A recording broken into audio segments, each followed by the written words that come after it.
Welcome, everybody, to another episode of the Life Plus God podcast. I'm your host, Alyssa Robinson, and today the big question that we are covering is how can I better love and support families with disabilities? And so I have brought some people to the table who have parented children with disabilities, and I'd like to introduce them real quick. So I have Nancy Kimbrell with me. I have Liz Holland, and we also have Nguyen, who is our Butterfly Ministry Coordinator, which is our disabilities ministry here at Treach. So I'm really happy that you're here with us and willing to share a little piece of your life with us, because I think that this is insight that we could all use a little bit more knowledge and use a little bit more compassion and understanding around. Liz and Nancy, going into your personal stories, when and how did you learn that your child had a disability? Well, my son Patrick when I was pregnant with him, things were great. I was in the Marine Corps. My husband and I were both active duty Marines in California. And I was trying to be, this tough pregnant woman, at the same time, Marine Corps officer, and just, do it all. And I'm thinking, well, I know where I'm going to be on his due date. I don't, I know after that I'll be his mom. But up until then, I'm going to be really tough and just do both jobs, be the pregnant mom. So, right before I don't want to make the story too long, but right before I went into labor, I didn't have enough fluid around the baby. And so they went ahead and induced me on the day that I had started having contractions. And then as a result of some decisions that the doctor made, they said, hey, we can either just take the baby or hey, I got an idea. We can pump some fluid in there and get you some more amniotic fluid around the baby, and it'll be great. You can have a normal delivery. And I really don't, even the way I said it, I made it sound like a choice just now. We kind of went right into choice B, which was let's help you have a normal delivery. And because of some things that happened, he on like 2 days after he was born, they said, he's sick. He's really sick. He's near terminal. And so it went from, you're about to get your son circumcised to, oh, he's really sick. Get out of the way. We're going to have a bunch of doctors around him and try to save his life. And long story short, he had gotten spinal meningitis, and so he was in septic shock. And when you have a baby on a Friday in a hospital, that's not the ideal time to have a baby that's kind of any kind of problems, because it's a lower number of staff around. They might not notice something as quickly. So again, long story short, he has brain damage that, we're thankful every day that he's alive, but he was a normal baby and would have been fine if we all had made different decisions and would have had to go ahead and just take him and then get him out. He wouldn't have gotten spinal meningitis. He wouldn't have gone into shock, et cetera, et cetera. So we knew things are bad. And we knew on like day 2 or 3, they were able to ultrasound his head and look in there and go, yep, sorry, there's been some damage. We can't tell you how that's going to manifest itself. We can't tell you what his life is going to be like, but he's alive. And, when I got to take him home, he was about a month old when I was able to take him home. He was just like everybody else's baby. He was nursing or trying to nurse or, crying, pooping, peeing, doing all those things. And I was just like ecstatic that he was alive. And I thought, okay, I got a baby just like everybody else. And they said, it'll be up to you as parents to just see what you can do for him as far as stimulating him and giving him a lot of experiences. That's what's going to help him grow. It's going to help maybe parts of his brain take over for the other parts that got damaged. And we don't know what he's not going to be able to do. It's kind of going to just help him. That must have been hard, not getting an actual diagnosis that there's been studies around that they're like, okay, here's the plan. Here's what you need to do. It's just all a big question mark of like, well, we don't know what's right and what's wrong and how this will manifest and what changes and like there's really no way to shape what your future is going to look like. Yeah, and have a plan. So when he was about 9 months old, we had moved from California to here. And so again, a transition in the middle. You go from all the people and the support structure you have in place, and you uproot and come somewhere else and start over again. Again, it was just like I had this normal baby. I could tell he was floppier. I could tell he wasn't crawling. I could tell things were different, but he was the only baby I had. So I was like, okay, fine. We'll just figure it out. So we took him to the pediatrician and said, there's a lot of things he's not doing. And the pediatrician noticed that too. So he sent us to a neurologist, and the neurologist kind of listened to our story, same story I just told you, and said, okay, well, he's got some developmental delays. And I said, yeah. And he says he's going to need some PT and some OT. I said, yeah. My husband nudged me and said, will you tell him what you thought he had? And I'd been looking through the medical kind of home medical guide. This is before the internet and stuff. Yeah. And I no WebMD to help you out. Yeah. I had looked at Tourette's. I mean, I looked at everything, and I said, I think he's got cerebral palsy. And the doctor goes, oh yeah, he does. I just wasn't going to tell you that because I didn't want you to freak out. And some parents would freak out. An odd reaction from the doctor. Yeah. I said, how am I going to know what to research? How am I going to know what to go look up? How am I going to know what to... Did that anger you? I kind of was like, nah. I think I would have been infuriated by that. If the doctor knows and chooses not to tell you because he's afraid of your reaction, either way, you're going to find out. Yeah. Yeah. I just was, in a way, I was like, okay, good. The thing I had already done my research. So it felt validating in a way. Yeah. Yeah. I get that. I took it that way. And I went, okay. Because my husband was like, he doesn't have that. And I was like, no, I think this is what it is. It matches up. So then again, no internet. You start buying books, start looking at what other parents ahead of you have learned and advice that's out there. And it went from there. Wow. Well, thank you so much for sharing, Nancy. I appreciate that. Liz, could you give us a little piece of your story? Sure. I was a very young mom when I had Paul.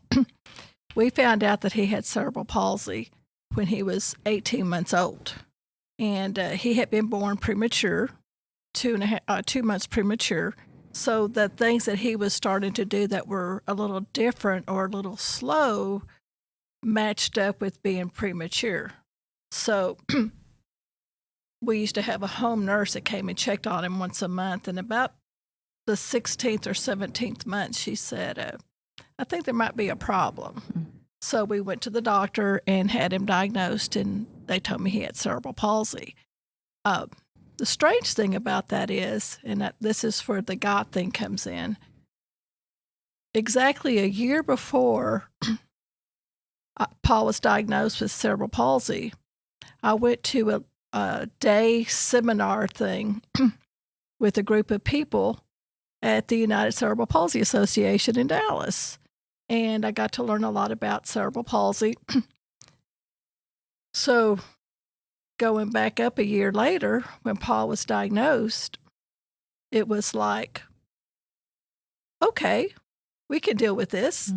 This, if there was going to be anything wrong with him, and I know this sounds so odd to say, but if there's going to be anything wrong with him, I'm glad it's cerebral palsy because I don't have to worry about, is he going to die tomorrow? Am I going to do something wrong?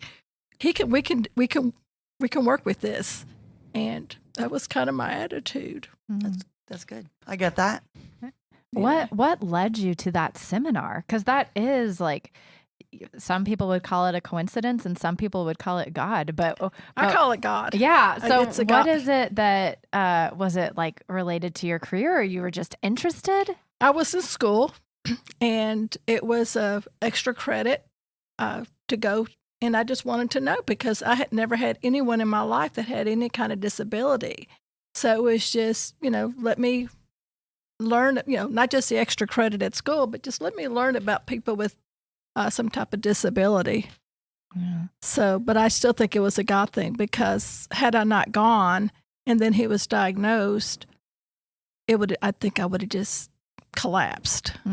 But yeah. So how did you adjust to this information? I mean, I'm assuming what I would have done is gone into a research deep dive, like you mentioned, of getting all of the books, all the materials, talking to as many people as you can. But how did your life immediately change versus long-term change based on what you learned? Well, for me, immediately, I regretted living in a 2-story house because something I wouldn't have even considered. Yeah, we had moved to a 2-story house because, hey, 2-story house, you get all this house on the same footprint of land. And I went, right now I'm carrying this 9-month-old baby up and down the stairs, but that's gonna be bad. That's really gonna be bad. So we had already started thinking about moving because of just job changes and proximity. It was no longer the best place to move. Frisco was where we were living. And so we picked Louisville, and we picked a builder that had some 1-story models that we could walk through. And we picked we picked one that had a bedroom where we thought, okay, if Patrick doesn't ever learn to walk, he might need to just crawl into the family room. So we picked a house that had one of the bedrooms right there by the family room so that he could get in there. Mm-hmm. So that was our first big thing. Yeah. It's a really big change. Liz, any big changes that? The biggest change, I think, was that I quit school because my immediate thought was I need to get him into therapy ASAP. Mm. So I quit school. He got diagnosed right before Christmas break, so I never went back to school. And I immediately enrolled him into Easter Seals that had therapy for him. And that was my biggest focus. It was just getting him the needs that I thought he needed. Vaughn, I'm curious, having worked with the special needs community for as long as you have you helped any parents who are learning that their child has a disability? And what are some of the big questions that they have for you or big challenges that you see them facing? Oh, there's so many. The list is just endless because with every different person, there are different challenges. But the biggest thing is accepting that there's something going on with your child. And a lot of people stay in denial for years and years thinking, oh, this is just a phase. We can work through this. He's making some progress. He's going to continue making progress and he'll just overcome this. They don't know what they're talking about. I've worked with a lot of families, especially with younger kids. And a lot of kids, especially with autism and things like that, they don't get diagnosed till they're 4 or 5. Yeah. And by then, it's almost already too late because as soon as you find out that your child needs accommodations, you need to, like Liz said, enroll them in everything available to you right away.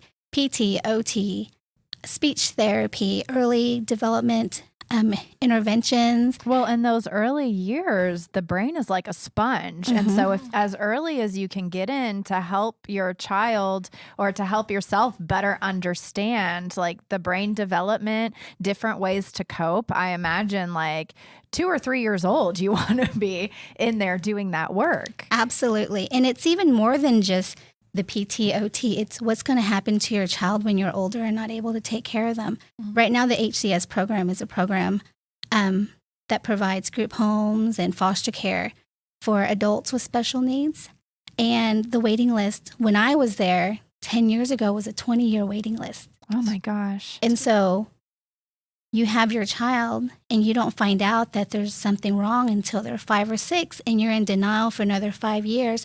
They're 10 years old by the time you enroll them. And then you wait 20 years and they might get in when they're 30. But a lot of people wait even longer than that. And a lot of families would like to think that their families would step in and their kids would step in to take care of their brother or sister if something happens to them. But a lot of times they can't because of their work schedule, because they have their own family, they have their own kids, or simply just that their brother or sister have been living with mom and dad so long that they refuse to go. They don't know anything else. And that transition for them, the older they get, is a lot harder than when you start them off in, normal age in your 20s. Okay, we're an adult now and we're going to move into a group home and you're going to have support and you'll be around your friends. And moving someone from their home to like a state school or a group home when they're in their 40s and 50s is a lot harder than when they're supposed to leave the home and leave the nest whenever they're in their 20s. Well, and that's the same story for someone who is neurotypical to say, it's hard. It's hard to make changes when you're 40, 45, 50 and to uproot yourself. Like it's not easy. And then to add in a disability to that where your life is sculpted around you a certain way to make it to where you can engage with the community. You can travel, you can go to work, you can go to school, to church, whatever it is. Liz and Nancy, do Paul and Patrick still live at home or are they in a, Yeah, Patrick does. Yeah, Paul does too. And we've talked about when we're going to make changes. And originally we said, I told Paul, when you're 50 years old, I'm going to get real serious about finding a place for you to live. And we were okay with that. We've had the last 3 years have been a little rocky with the home front. So he said, Mom, I'm adding 5 years. You need me right now. So, but, I do have a strong family. I would like to see him live somewhere independently. At the same time, just when you think you're going to, it's scary to let your child, to me, he's still my child. And it's scary to let him go because I know at home he's safe, but in a different environment, he may or may not be safe. And it's really hard to do that. So, but he's open to it. We've talked about it. And he does have a sister, and we do have a strong family. At the same time, she has some serious health issues, so I don't want to put that on her. So, but he's pretty open. I think the ideal thing for Paul would be something like an assisted living facility, which I don't understand why they don't have one for people with special needs. Yeah, the age requirement with having to be a certain age before you can go there. Well, a special needs person is going to need that at a younger age than just the normal population. Yeah. Well, you have to think everything in this population moves extra slow. So progress is made with gender equality and then racial equality. And then, there's this community's very, very last thing that people are concerned about. They didn't even start opening up schools, public schools for children with special needs until 1950s.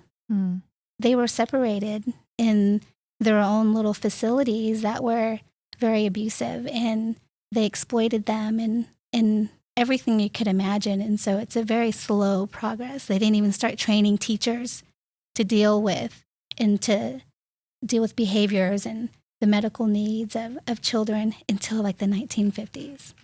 Well, and for a lot of people with disabilities, it's almost impossible to advocate for yourself. You need to have someone else who's willing to be your ally and advocate for you, which is for rights and for the American with Disabilities Act and all of these things. It takes forever because they don't have enough people fighting for them.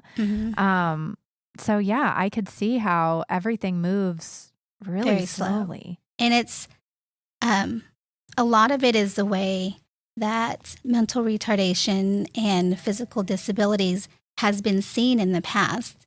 And a lot of it is Christianity based. They believed that if you had a child with something, you did something, you were being punished for a sin that you committed or a sin that your parents committed for hundreds and hundreds of years, and you would hide that away. Even the Queen of England, she had siblings with special needs, and they were hidden away. No one even knows about them.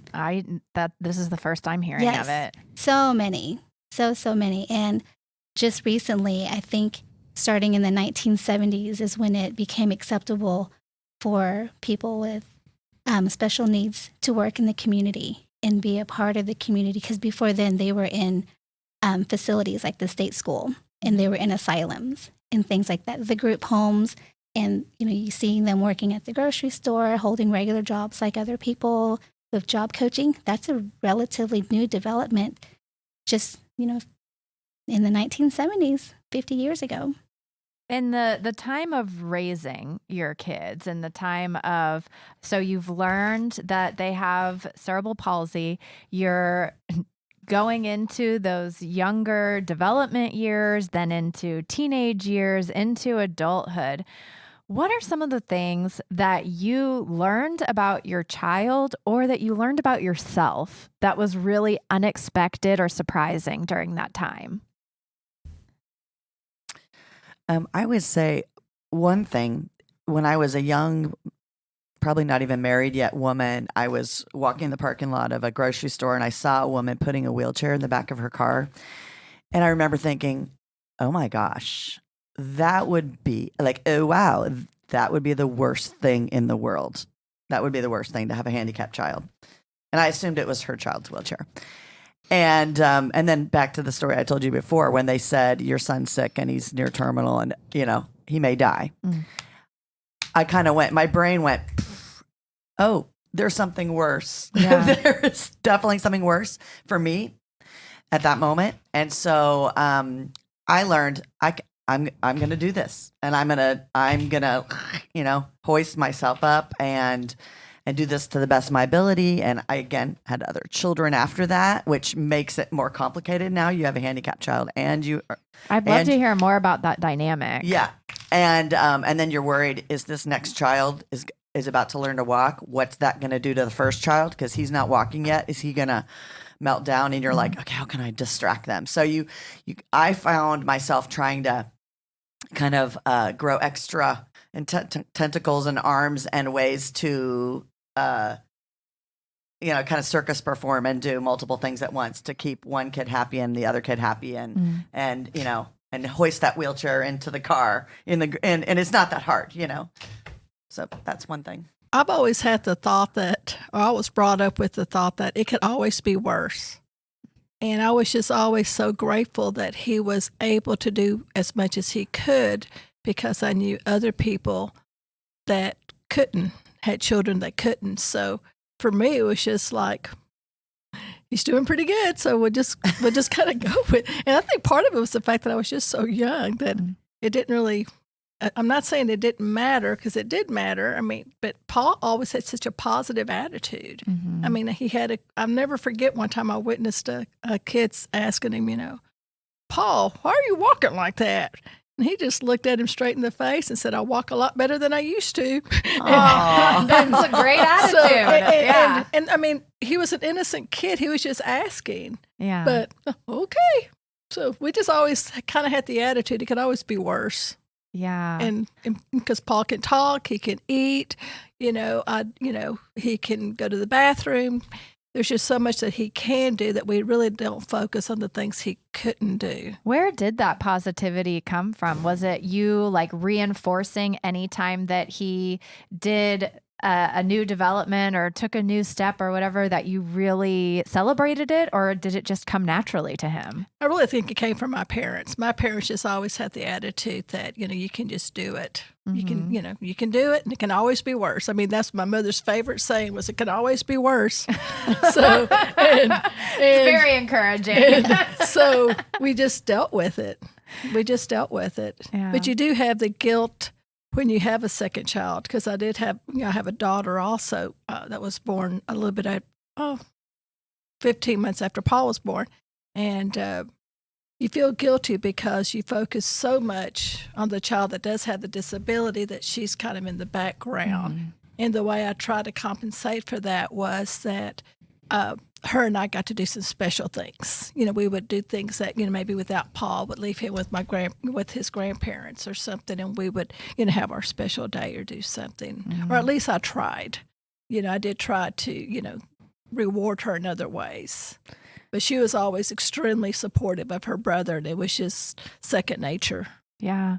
Well, and that's what I'd love to hear about, the sibling dynamic. And all of your kids are adults now. So have y'all been able to have conversations with them about their experience growing up as the sibling to someone with disabilities? We haven't had any real big hey, let's sit down and talk. Because it's just such a part of life. Yeah, it is a part of life, and it's their reality. It's the kind of the sphere and the world they're in, and I think what they have, the perspective they can have, is kind of what Liz was just talking about. Is they saw what was difficult for their brother. The two girls saw what was difficult, and then he has two older brothers too. I have two stepsons, and they can kind of like go, wow, if I have a little bit of jealousy because mom or dad has to focus, it's like I got to think about what I have, and I think it works its way out. It seems like they might have moments, and when they're younger and they can't really. And I just want the attention. Yeah. But I think all in all, it balances out to where they understand deep down that they were given certain abilities and their sibling wasn't, and so I don't know, it works. I think so too. I think as my daughter is an adult, I think she realizes I just did the best I could, and we just did the best we could. She always had Paul in her life, so she didn't know any different. Has your faith transformed as a result of raising a child with disabilities, or do you think that you see God in different ways than you did before? I think I definitely. When I was really a young parent and struggling and trying to figure out, why did this happen to me? And I was not maybe having a good day and thinking, hey, yay, he's alive. I was even actually listening to a sermon one time, and a pastor said, things don't happen to you because of other things you've done in life. That's not how it works. So, okay, that's one thought. And the other thought I've had is I'll be taking Patrick places, and it's just a normal day for us. We're going into Walmart. We're trying to get through the hot parking lot without falling down and, whatever. And he'll actually have an interaction with other people.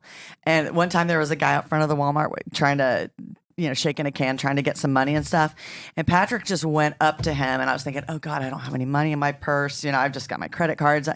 And the man didn't care about the money. He just started chatting with Patrick, and Patrick was chatting with him. And then the man turned to me, and I was like, I'm so sorry, I don't have any money today. And he goes, that boy is right with God.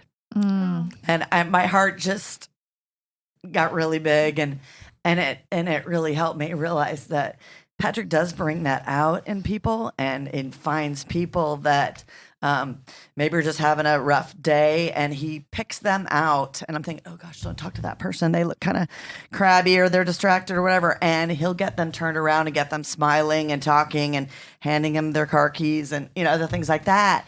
And so I see that God is right. He is right with God. And he is a shining light every day, which it's hard to remember to be that way myself. Mm-hmm. Yeah.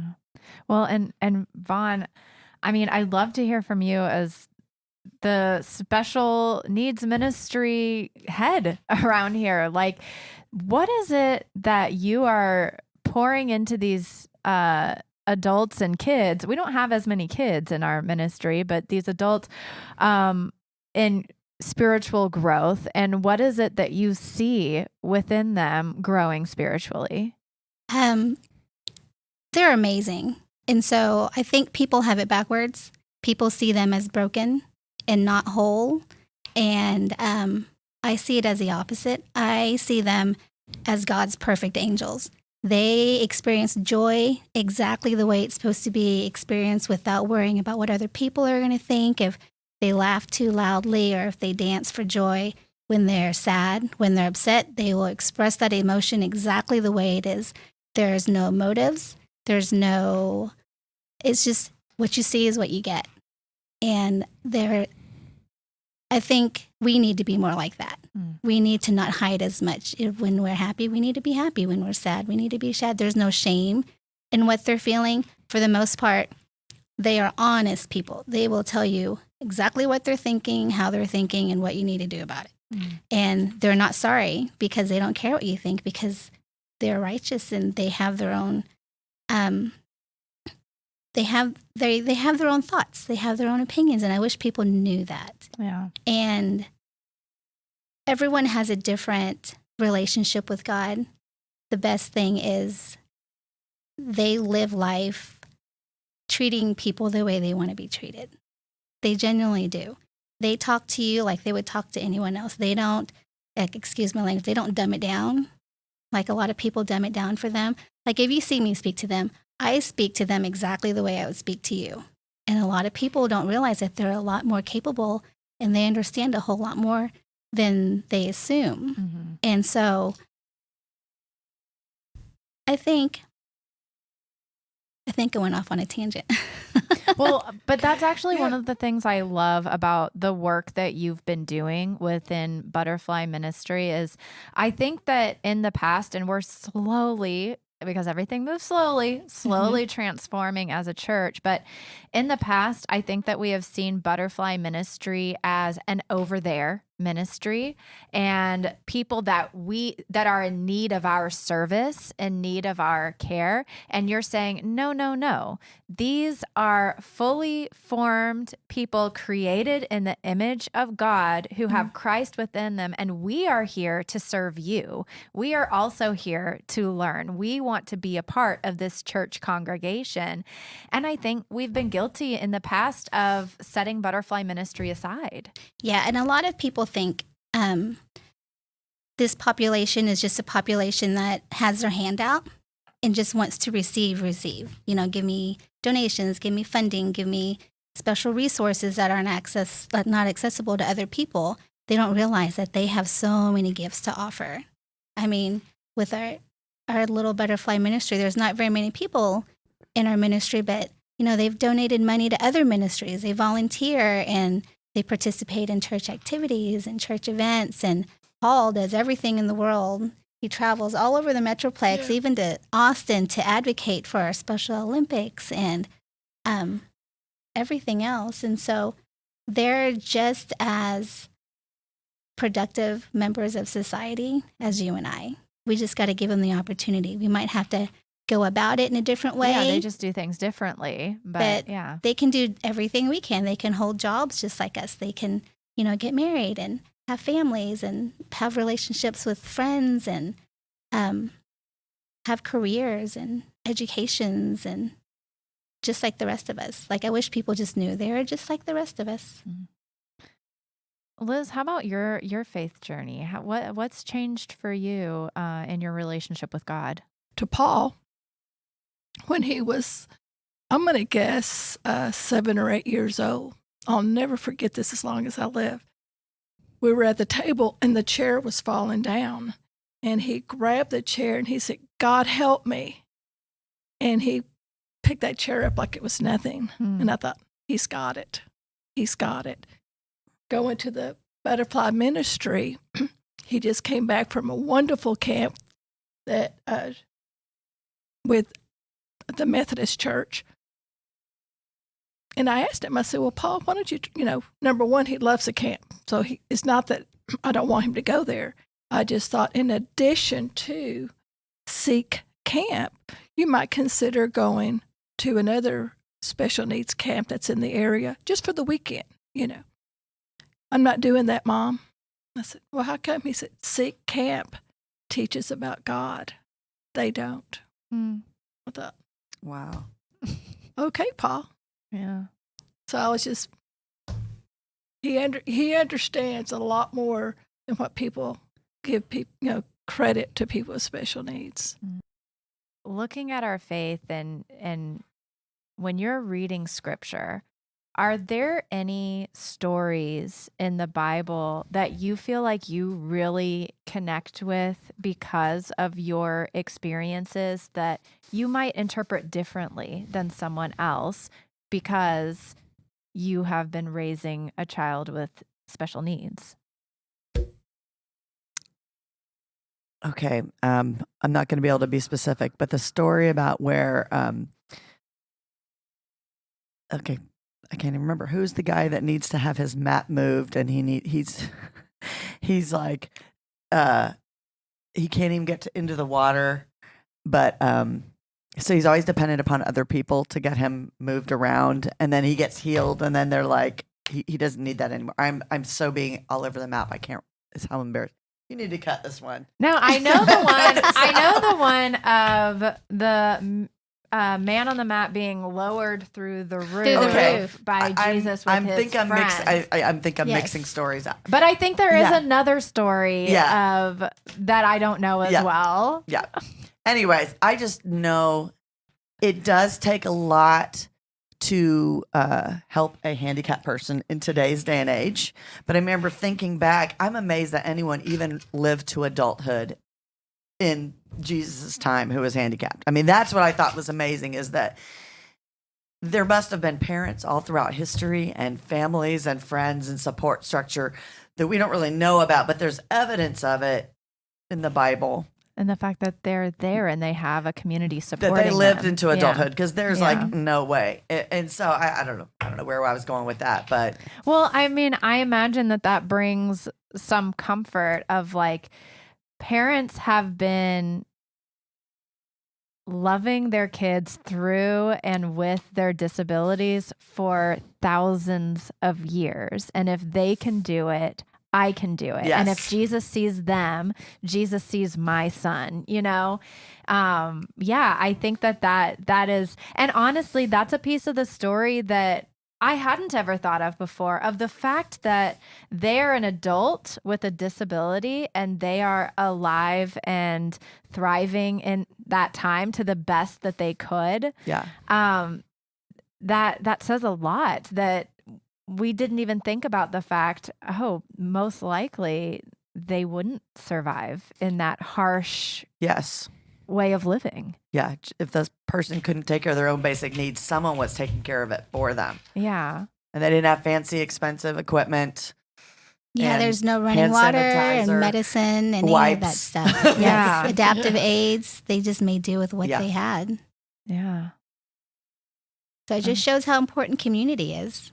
Yeah. And it takes a village, because you know that single mom raising her child wasn't doing it by herself.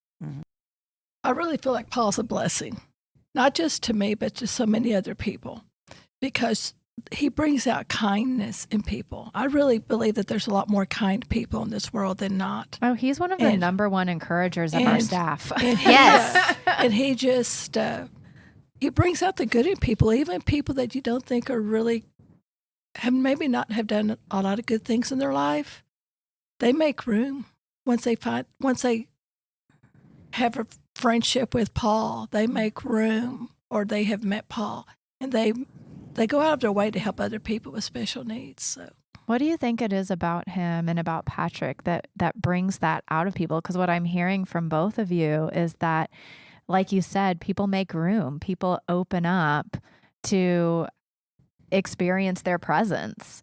What is that special element? Oh, it's Paul's personality. Yeah. He has never met a stranger. He will befriend every person he meets. Same thing with Patrick. And Paul initiates and Patrick initiates the conversation with people. Mm-hmm. And so when he does that, he takes away that barrier, and that fear is gone. And they're like, oh, he's just a normal person. He's pretty cool. And he wants me to be his friend on Facebook. oh yeah, And so they get to know him, and they realize that they have so much in common. And that's what they do, is they break down the barriers, because they have humor, and they are, they're witty, and they're intelligent, and they're snarky, and they're wonderful people. And so everyone has a gift. And there's a scripture that says that if you don't use your gift that God gave you, it will be taken away. And so those are their gifts. Becky's gift is just love. She will just love on you, tell you how beautiful you are, call you sweetheart and honey, and that's her gift. And she pours it out all day, every day. Everyone does. Kenny, too.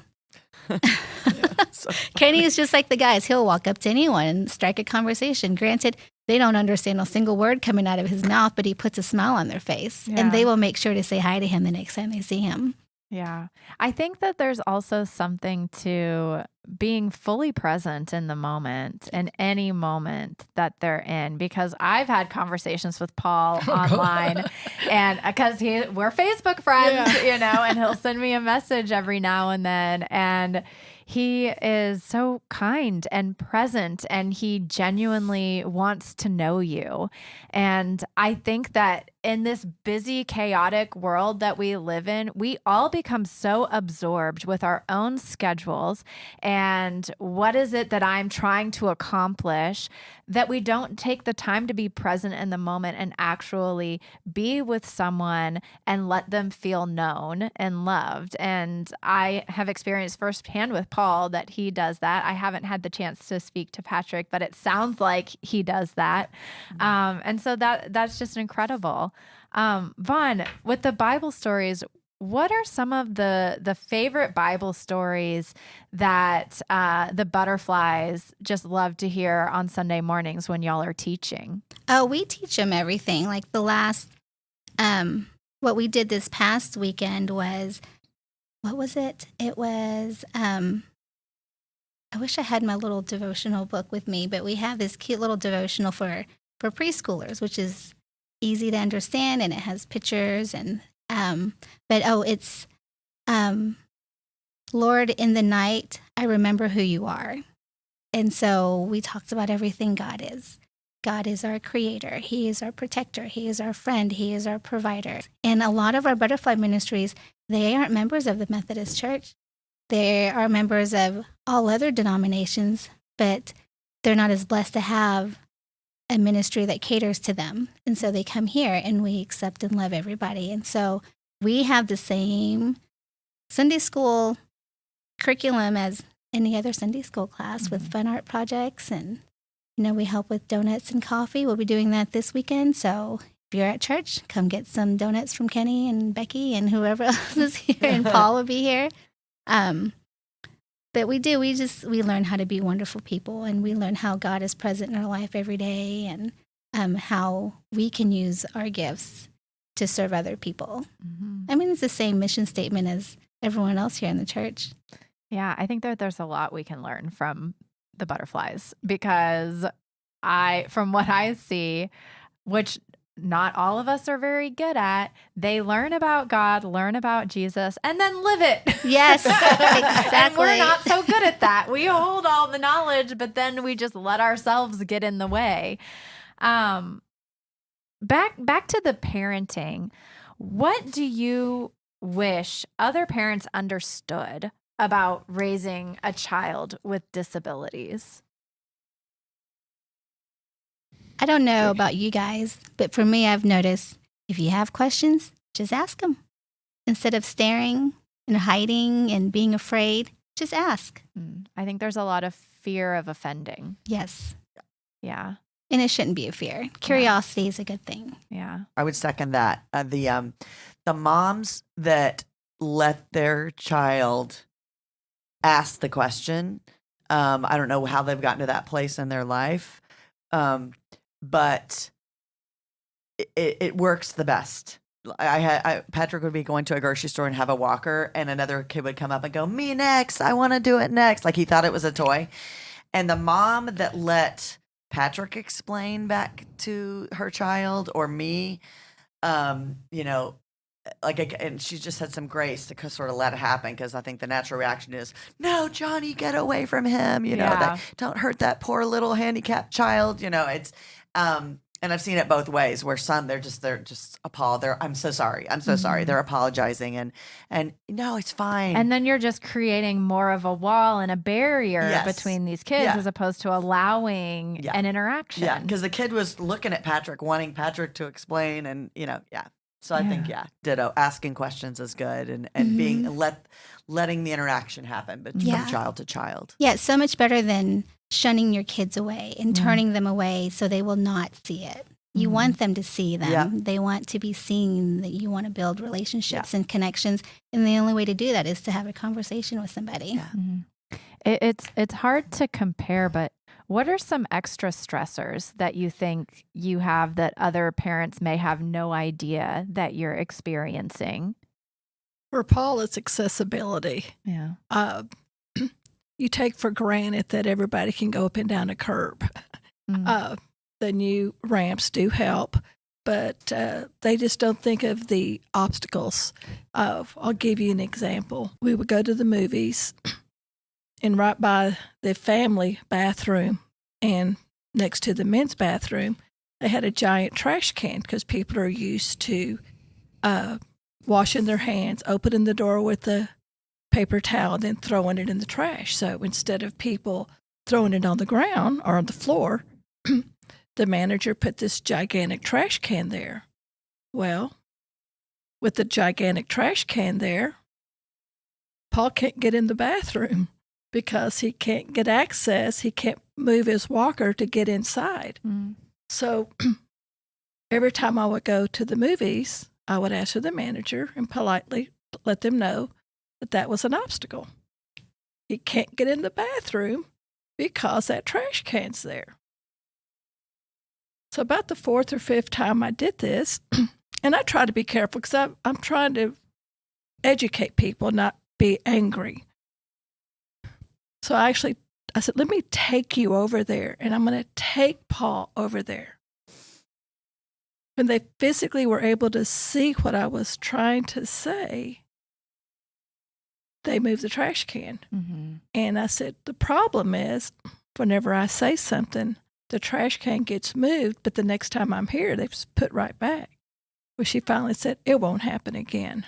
In the last several times I've been there, the trash can has been moved to a totally different area, and she has educated these employees not to move that trash can. So, I mean, for me, it's just obstacles more than anything else. Well, and the amount of patience that you have, that you said 4 or 5 times that you went to the movies, this happened. And then instead of getting angry, you said, let me show you. Yeah. Like, let me show.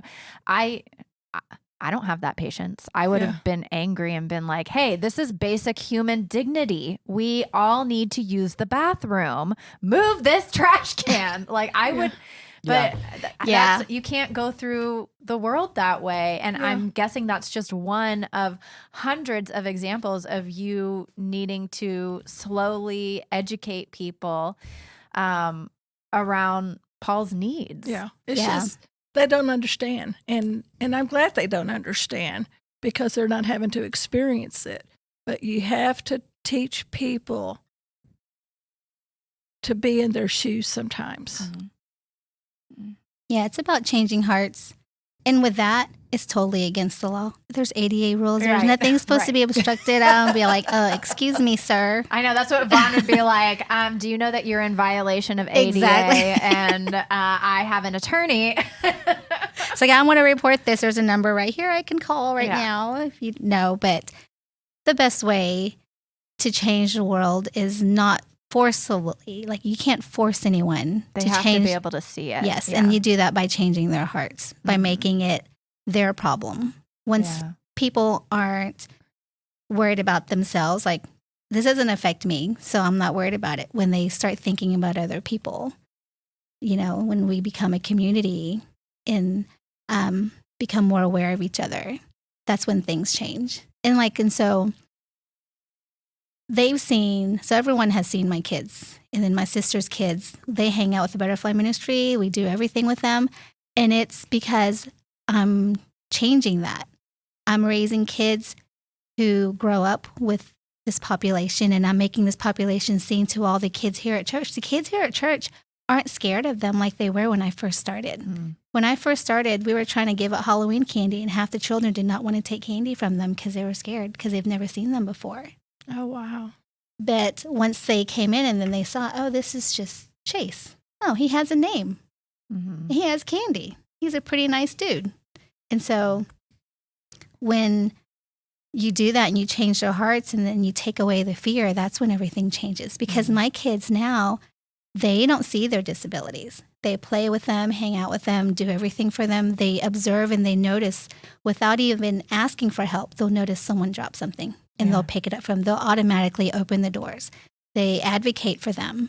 If someone is being rude or saying something that's not nice to them, they speak up. And it's not just with them here with the Butterfly Ministry. My kids do it at school.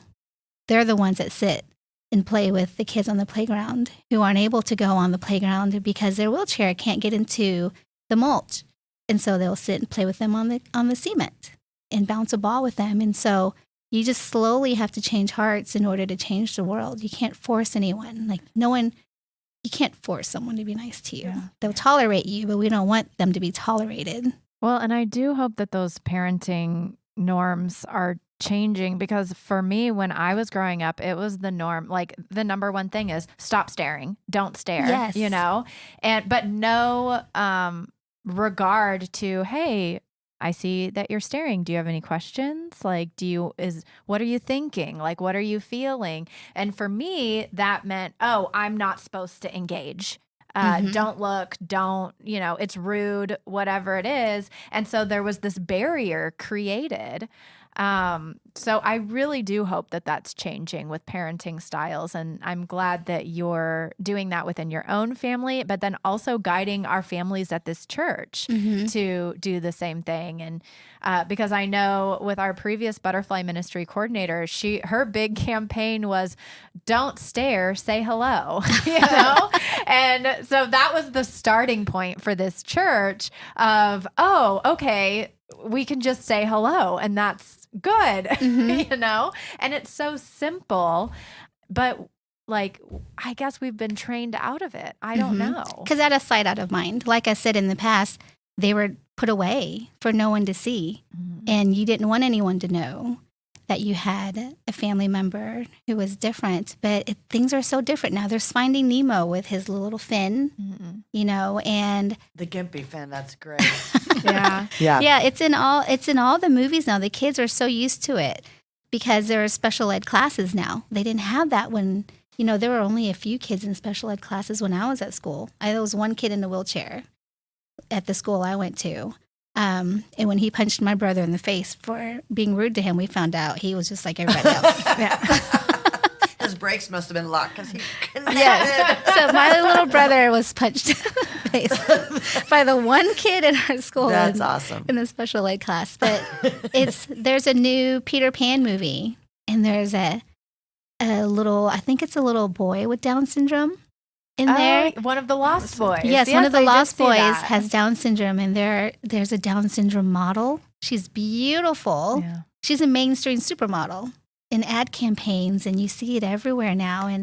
And I so think that slowly, TikTok has also been huge for the community with disabilities to be able to say, hey, look, I'm a human being. Yes. Like, here's what I experience every day. Here's some of the challenges that I face. But I also do all of the same things that you do. And I'm going roller skating, and I'm doing this, and I'm doing that.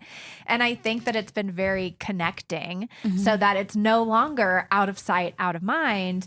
We're like, no, we're all in this together. We're all community. yes. So how could the church community better love and support our children and adults with disabilities or neurodivergence? Because you already mentioned, autism. There are a lot of both visible and invisible disabilities within our church, and they aren't all in butterfly ministry. What can we do to better love and support and be more accommodating?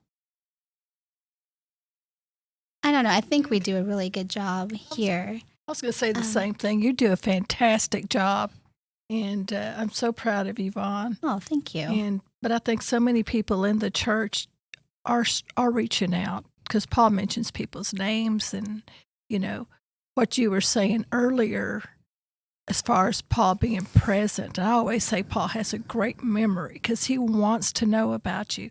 If he finds out you went to Texas Tech, he's going to know everything about Texas Tech or whatever, just so the next time he sees you, he has something to talk to you about. And I am so envious of his ability to be present and to be a great listener. I want to be a great listener, and I'm not, and I think, how does he do it? And he's present. Yeah. He's not thinking about yesterday or what's going to happen tomorrow, even though he does do that. But when he's with you, he's only thinking about you. And I think that just opens up your heart to people like Paul. Yeah. So, it sounds like what we can do is respond, be fully present when we have those moments and they have those interactions, to engage and to not be too busy and not keep walking and not wave people off, but to be a part of this community and not see it as something separate or a separate ministry within the church, but a part of our congregation and our flock. I also think that if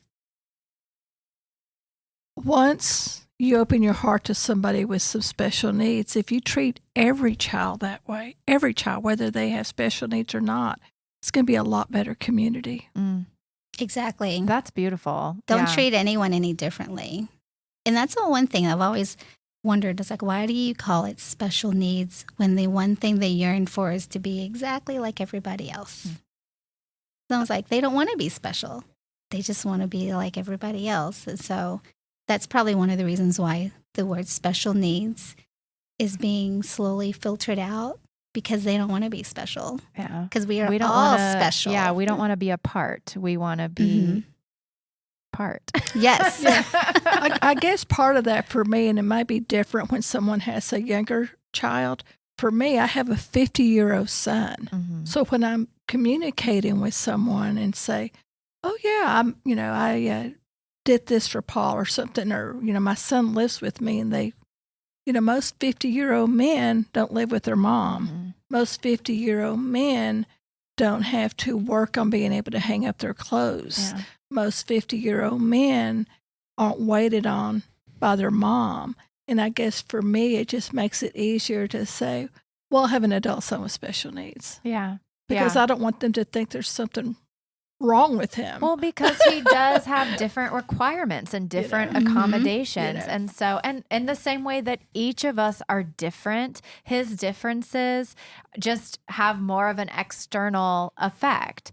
But, so I totally understand, from your perspective, saying, hey, his needs are special. Our life is special and set apart because of that. So finding the right language is always hard, but just finding language that we're a loving community and we're in this together. And maybe there is no language for that, and we shouldn't be having separate, language. But I appreciate all of your input. Well, thank you for having us. I appreciate it too. Yeah, I loved having y'all on. Thank you so much for opening your lives to us. And I know that that's not always easy to do. So I appreciate you sharing your stories and your insight. And there's no doubt in my mind, God is working through your kids. I think so too. Yeah. Thank you for the opportunity, though. Yeah. To be included in just to be heard. To be heard, exactly. Yeah. And so hopefully someone will learn something from this. All right. I do want to say one last thing. Okay. Going back to the movies, I did make it a point that when I noticed the trash can had been permanently moved, I did ask for the manager, and I said, thank you. Thank you for doing this. And it's made a difference.